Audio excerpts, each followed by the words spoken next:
Welcome to today's edition of the Academy. Today we're going to continue on Sun Tzu's Art of War, Chapter 8. We're going to work sentences basically 7, 8, and 9. I found in my previous videos, I think, bit off more than I could chew in a 10-15 minute time frame. So kind of got a little harder to edit that down to the real nuts and bolts. So I try to condense it into these 3 sentences, see how this works. We're going to start with sentence 7 because sentence 6 is really rehashing some information we had in the last video, so I didn't really want to cover that. But here in sentence 7 we begin, hence, in the wise leader's plans, considerations of advantage and of disadvantage will be blended together. If our expectation of advantage be tempered in this way, we may succeed in accomplishing the essential part of our schemes. Now, if on the other hand, in the midst of our difficulties, we are always ready to seize the advantage, or an advantage, we may extricate ourselves from misfortune. 3 simple sentences, 1 big idea. And what he's trying to convey here, in a general sense, is, as you plan your schemes out, you always have to consider both the advantages and disadvantages. What advantages you have, what advantages your opponents have, what disadvantages you have, what disadvantages your opponents have.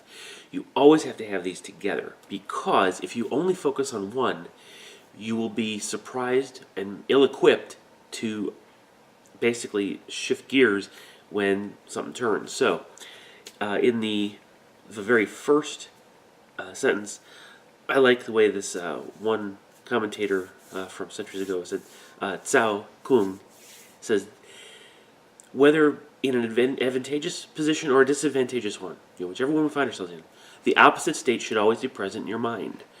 That way you're not kind of focusing on one or the other. Okay, because Sun Tzu actually kind of expands on that. If we wish to wrest an advantage from the enemy, we must not fix our minds on that alone, but allow for the possibility of the enemy also doing some harm to us, and let this enter as a factor in our calculations. So, you think about that. If you're focusing on just the advantages, and your opponent, you're not really seeing what your advantages your opponents have, or your own disadvantages, you will not take into account the potential of losing a portion of your army. There's a Death Star is a good example, a term in gaming. A very critical unit that's extremely powerful, a key to your success. Lose it, you lose the game, kind of a unit. We sometimes fall into the trap of including those types of units in our game. But if we only think about what we can do with that unit, how it's going to interact with the enemy, and we lose sight of the disadvantages that unit has, and what the opponent could do to it, we will be unprepared for when the dice decide, or our inaccurate or incorrect tactics, or our opponent's brilliance, basically nullify that threat. Turn the tables on us. Now what do? You're almost in a panic mode.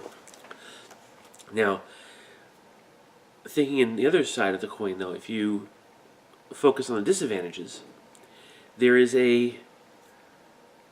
if you, again, focus too strongly, you may not identify these sudden opportunities that present themselves on the battlefield. So, one of the commentators, again, it's Sun Tzu again. He seems to be a very common commentator as far as a lot of good insights.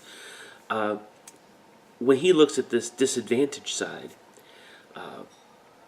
he's saying, he gives the example: if I'm surrounded by the enemy and I only think of effecting an escape, the nervousness of my policy will incite my adversary to pursue me and crush me, essentially, because all you're doing is thinking about how to get out of there.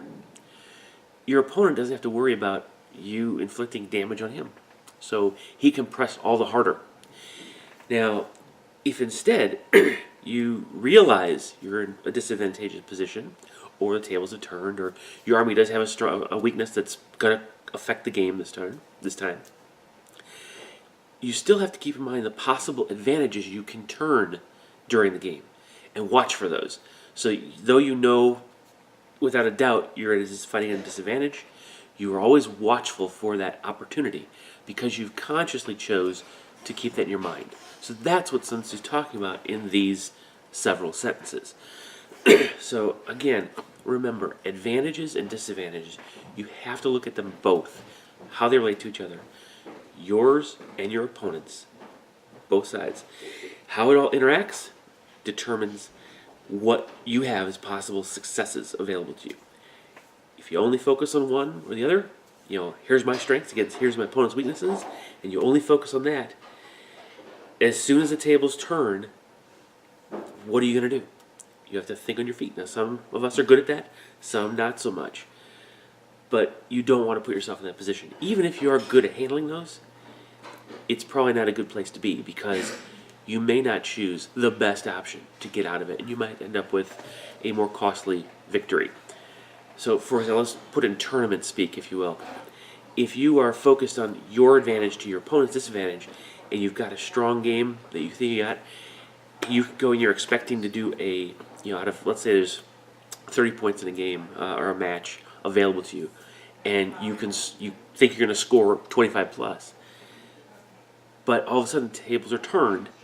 If you haven't thought those opportunities through, those disadvantages, you may end up winning only 15 or 20 of the points instead of 20 to 25. Okay, so it's all a matter of degree in that point. Okay, so to the extent we take into account both advantage and disadvantage, we'll end up basically improving the outcome of our game, whether it's minimizing the damage of a loss or maximizing the benefits and success of a win.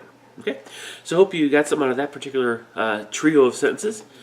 Again, share, like, subscribe, go down, comment below, ask questions if you want, and tune in next time when we talk about sentences 10 and 11. All right, see you later. Bye-bye.